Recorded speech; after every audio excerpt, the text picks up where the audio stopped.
¿Qué tal, chicos? Bienvenidos a la clase de síndrome de Sjögren. El síndrome de Sjögren,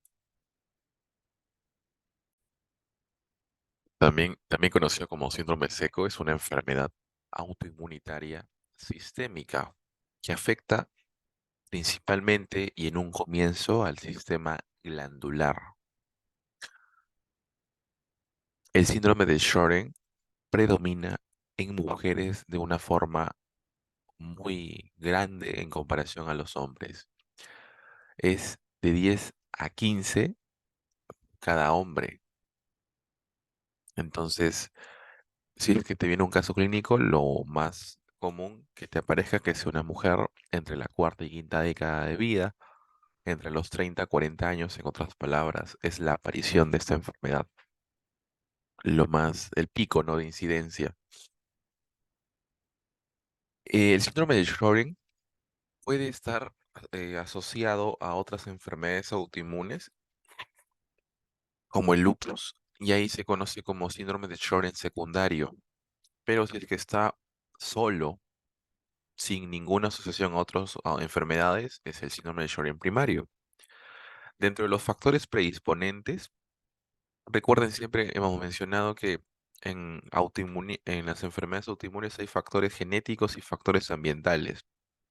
Dentro de los factores genéticos, en el síndrome de Sjögren tenemos los HLA, el HLA-B8, que es un tipo de HLA tipo 1, los DR, que son los de Q, que son HLA de tipo 2. Entonces tenemos DR3, DRW52, DQA1, DQAB1.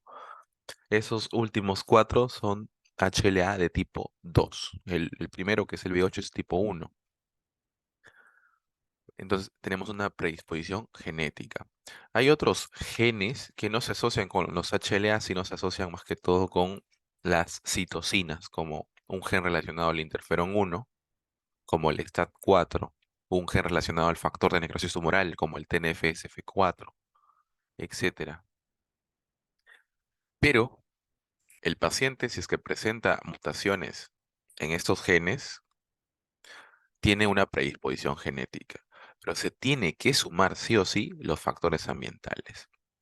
Entre los factores ambientales, el principal factor es una infección viral por el virus de Epstein-Barr. Otros virus que se han asociado al síndrome de Sjögren son el virus de leucemia humana de células T1 o el HTLV1, primo del VIH, y también está ahí dentro del VIH, y el virus de la hepatitis C. Pero, clásicamente, la infección por el virus de Epstein-Barr es el principal asociado como factor ambiental. A nivel fisiopatológico, el proceso, ya chicos, recuerden que sucede en glándulas exocrinas salivales y lacrimales. Vamos a tener la fisiopatología. Vamos a empezar diciendo que existen antígenos nucleares asociados al síndrome de Sjögren, que son el antígeno Rho y La. ¿Ok? Estos antígenos van a exponerse cuando el paciente presenta una infección viral por el virus de Epstein-Barr, un ejemplo, que es lo más asociado. Y la predisposición genética más la infección viral hace que se expresen y se liberen autoantígenos, Rho y La. Entonces, estos autoantígenos van a ser captados por las células presentadoras de antígenos. Recuerden, ¿cuáles son? Linfocitos B, células dendríticas, ¿ok? Células dendríticas, y estas, sea linfocito B o células dendríticas, van a presentar el antígeno hacia los linfocitos T, ¿ok? A los TCD4. Los TCD4, ya chicos, estos linfocitos TCD4, recuerden, ¿no? Dependiendo la interleucina, si es interleucina 12, ¿en qué se diferencian? En helper 1, ¿ok? En helper 1. Si es interleucina 4, se diferencian en helper 2. Y el helper 2 me va a estimular a la célula linfocito B, ¿sí? Al linfocito B lo estimulan para que produzca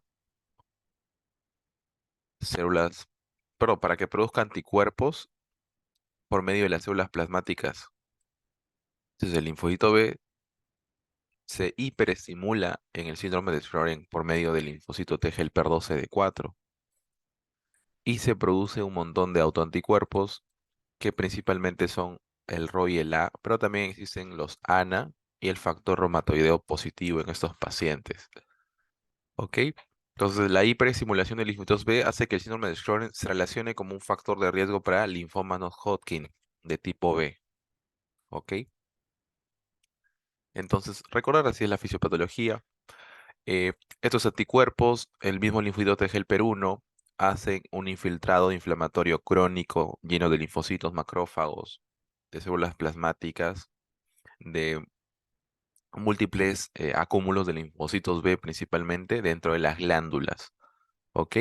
Y la glándula obviamente se lesiona, se destruye, se va atrofiando sus epitelios, se va haciendo apoptosis, va haciendo fibrosis, y al final el parénquima exocrino de la glándula va desapareciendo. Entonces, la pregunta es, entonces la glándula ya no va a producir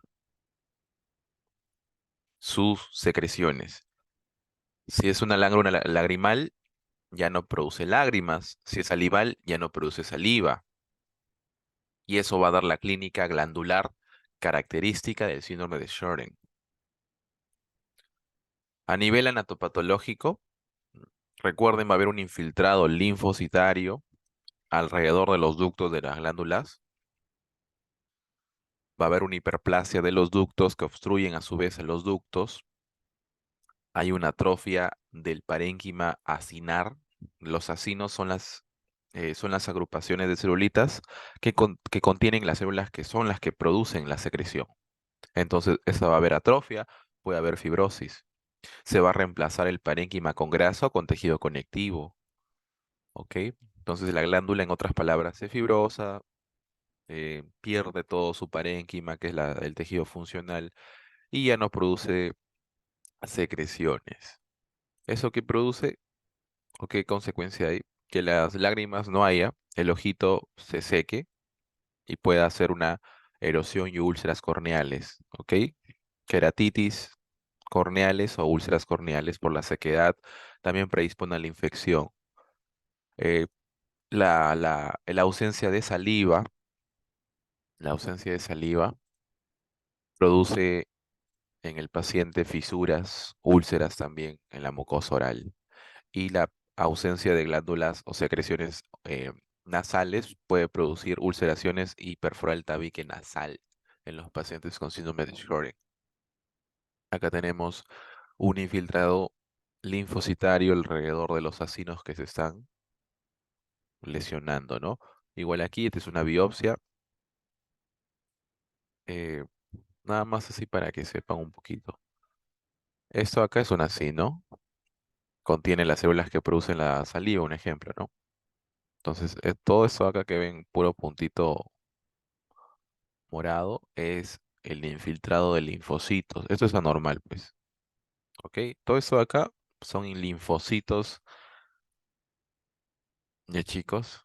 Aquí igual tenemos el conducto principal haciendo una hiperplasia que obstruye la luz y a su vez un montón de linfocitos y no se ve nada de acinos y hay una atrofia de los acinos, ¿no? Ha disminuido en su número. Entonces, clínicamente tenemos una afectación localizada a nivel de glándula en donde el paciente va a presentar sequedad ocular que se conoce clínicamente como xeroftalmia y sequedad bucal que se conoce como xerostomía. Esto es muy común, casi en el 95% de los casos de pacientes con síndrome de Sjögren. Puede venir así o puede venir con las complicaciones de la xeroftalmia, que es la queratoconjuntivitis seca. Paciente manifiesta, aparte de la sequedad en los ojos, manifiesta que tiene como una sensación de arenilla en los ojos, presenta dolor de tipo quemazón y que empeora con la luz, fotofobia. Los síntomas relacionados a la serostomía pueden complicarse con la dificultad para hablar y la dificultad para comer y deglutir. Y necesita estar bebiendo líquidos con frecuencias porque al estar secado, su cuerpo refiere que tiene sed. En un 10 a 20% de casos, ya, en un 10 a 20% de casos, se puede hallar hipertrofia o aumento del crecimiento de las glándulas salivales, principalmente la parótida.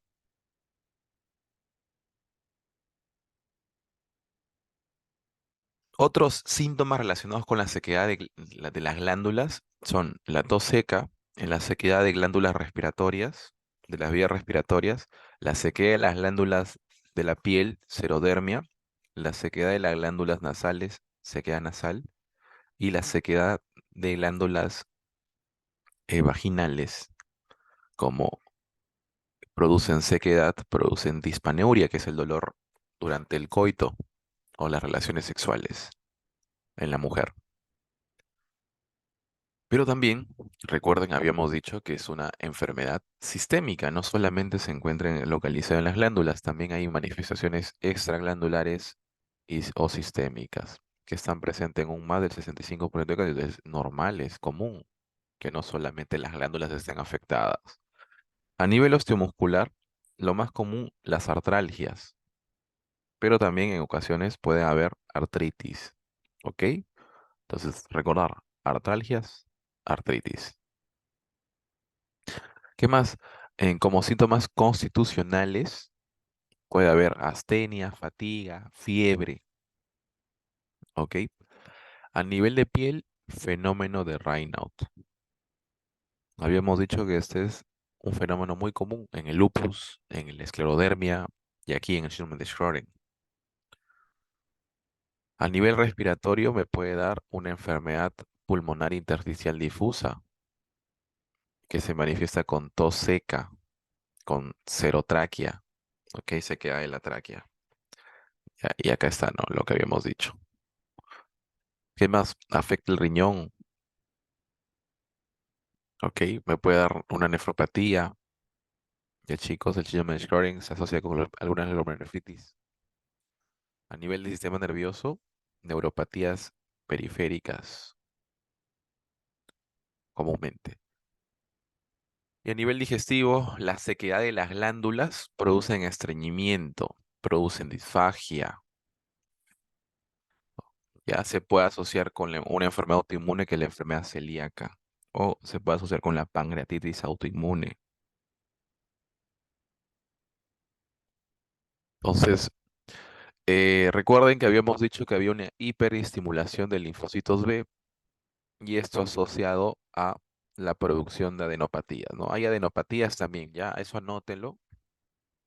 Y recuerden que se asocia al linfoma no Hodgkin de tipo B, ¿no? Como factor predisponente.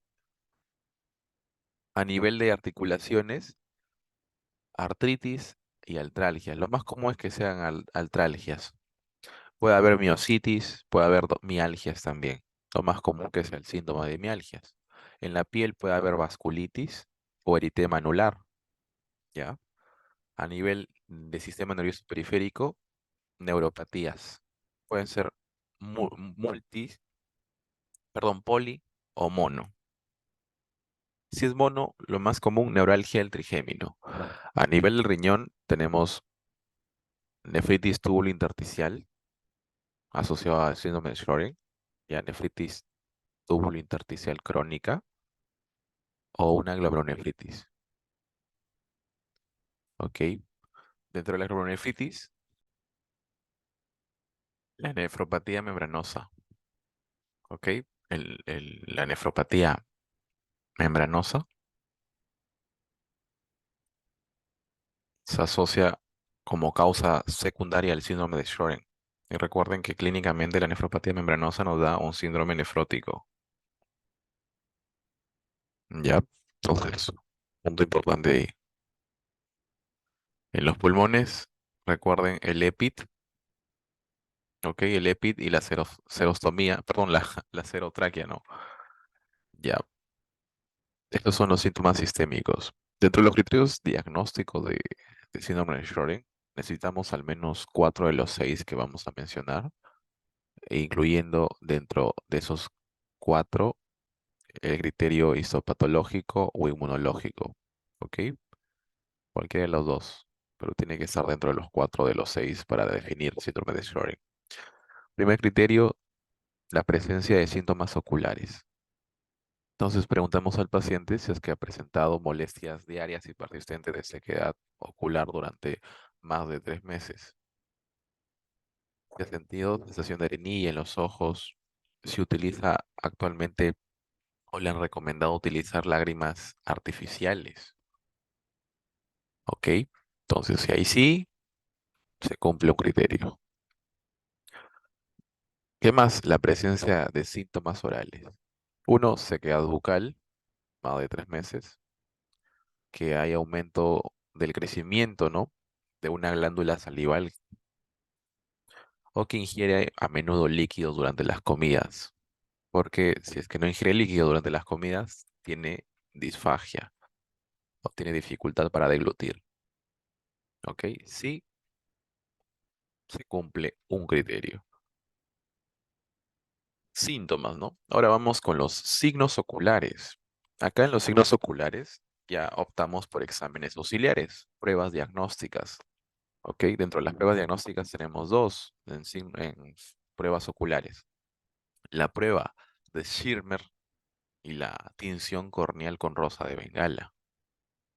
Eso lo vamos a ver más adelante, más específico. ¿Qué más?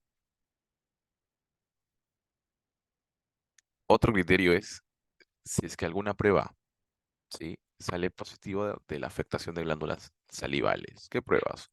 Tenemos la gamografía salival, la cialografía, ¿ok?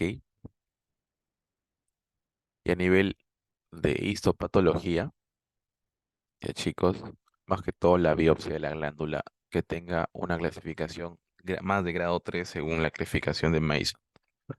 Y el último criterio es el inmunológico, la presencia de estos anticuerpos que son muy específicos para el síndrome de Sjögren, el RO y el A o el SSA y SSB. Con respecto a las pruebas que habíamos visto, para diagnosticar ojo seco, tenemos la prueba de Schirmer. Es una prueba que determina si es que el ojo produce las suficientes lágrimas. Recuerden que en esta prueba menos de 5 milímetros en 5 minutos se considera positivo. ¿Ok? Entonces se coloca en el paciente una tira reactiva. ¿Ok? Una tira reactiva. Lo normal, recuerden, es que se tiñe, como pueden ver, entre 15 a 25, ¿no? Aquí se pinte azulito. ¿Ok? Esto es lo normal. Lo que se considera patológico en el síndrome de Sjögren es que solamente se piñe de azulito el 5. Aquí, nada más. Si es que se pinta ahí, positivo para síndrome de Sjögren como criterio, ¿no?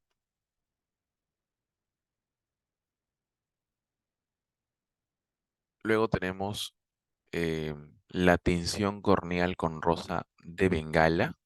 En esta tinción corneal con rosa de Bengala tenemos la clasificación de Bandt. En esta clasificación nos refieren en los criterios que debe de tener más de 4 de grado 4. ¿Ok? Vamos a grado 4, ¿sí? En la tinción de tipo E, una descripción marcada ya de la tinción corneal. Esta tinción corneal con rosa de Bengala nos va a interpretar que el paciente está haciendo múltiples erosiones corneales y conjuntivales por la sequedad ocular. Esto se considera un criterio en la sequedad de ojo. ¿Ok? Luego tenemos la cialografía parotidia. Acá un ejemplo de la cialografía parotidia. Tiene que haber alteraciones difusas en los ductos y en los acinos, ¿no? Ahí lo tienen. es con contraste. Ya se inyecta con un contraste a través del conducto. Un ejemplo, acá tenemos una glándula, ¿no? Si la glándula no se pinta todos sus conductos, no se pintan todos sus acinos, quiere decir que están atrofiados, que están obstruidos, ¿ok? Y por último, la biopsia. La biopsia es el gol estándar en sí para el síndrome de Sjögren, eh, asociado obviamente a los anticuerpos.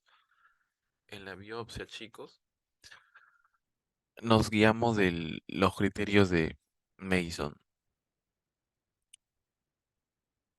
Más de grado 3 o grado 4 significa que hay un foco de linfocitos o más de dos focos de linfocitos dentro de la glándula.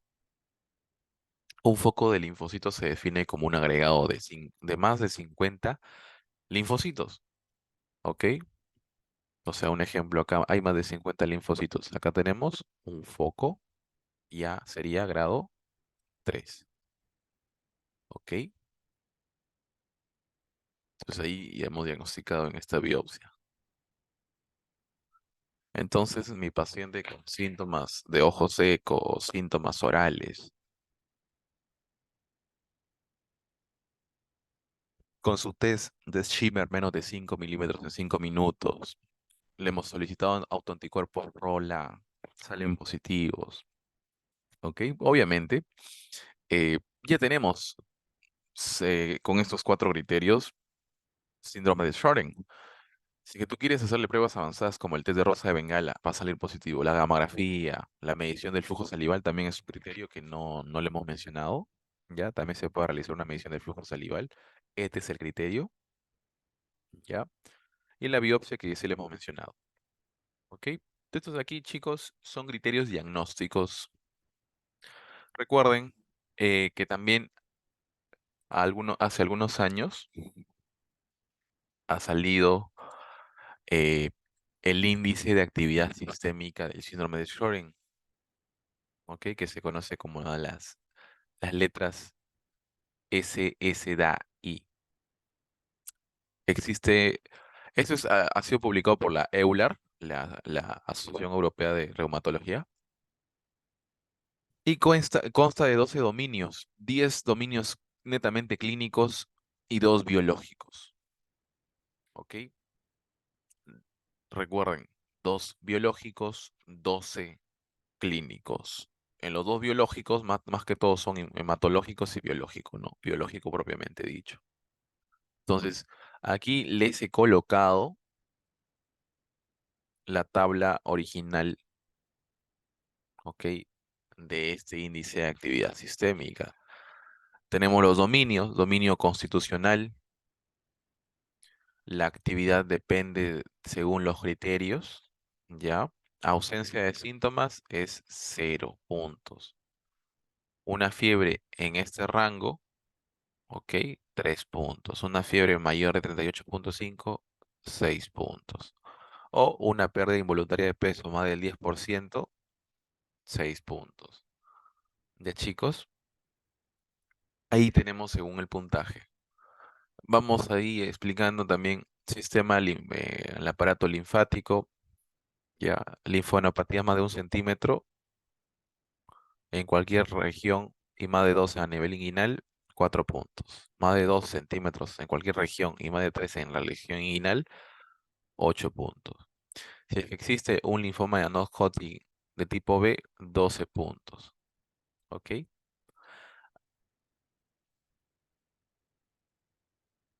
A nivel glandular, un ejemplo, la glándula parótida menor de 3 centímetros, 2 puntos. La glándula parótida que mida más de 3 centímetros, 4 puntos. A nivel articular, solamente artralgias en manos, no codos, pies, acompañados con rigidez matutina más de 30 minutos, 2 puntitos.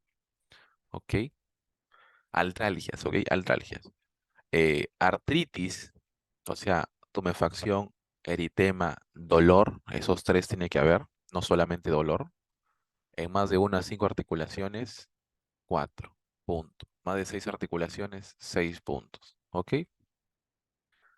A nivel cutáneo, el eritema multiforme, 3 puntos. Vasculitis, ok. Púrpura, 6 puntos. Ya, más que todo limitada. Si es difusa, 9 puntos.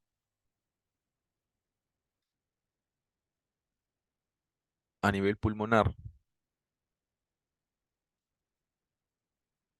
hay que solicitar en los pacientes, recuerden, imágenes.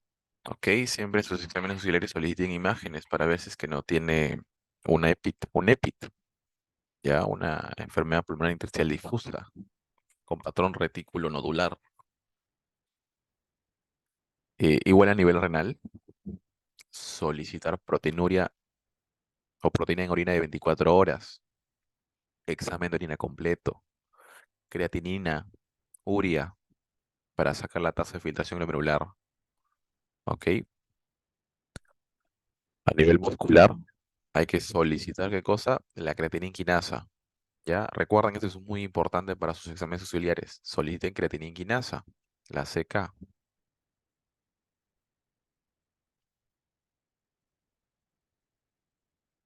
¿ok? La CK.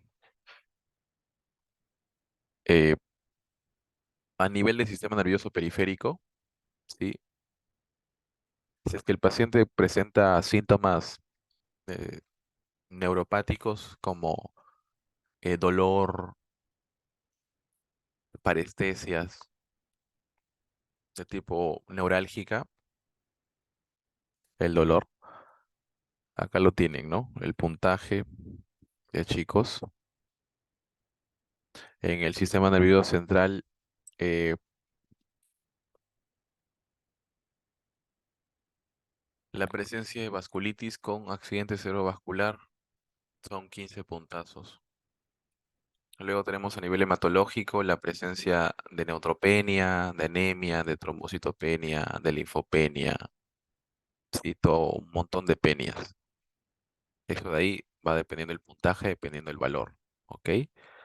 Y a nivel biológico, la presencia de el complemento bajo, ¿no? C4 o C3 o ambos bajos a nivel sérico, o una hemoglobina G elevada, chicos, también se asocia a índice de actividad. Hablamos de índice de actividad, no son pruebas diagnósticas, ¿ok? Es más que todo para decir, ok, si el paciente tiene una enfermedad sistémica grave, moderada o leve. El manejo tenemos para la celoftalmia gotas artificiales, como primera línea, ¿ok? Si es que el paciente presenta una enfermedad marcada en los ojos, gotas de ciclosporina. En la seroftalmia, hidratación. ¿Ok? ¿Qué más? El clorhidrato de pilocarpina por vía oral, la dosis es esta según el Farreras cada 6 a 8 horas, ayuda con la sequedad. ¿Ok? En las artralgias se puede utilizar en un primer momento antiinflamatorios. ¿Ok? Los glucocorticoides e inmunosupresores, lo más común es para utilizarlos en las manifestaciones sistémicas, ya que no sirven con las manifestaciones glandulares, sino sistémicas. Ya chicos, glucocorticoides primero, luego siguen inmunosupresores. Gracias.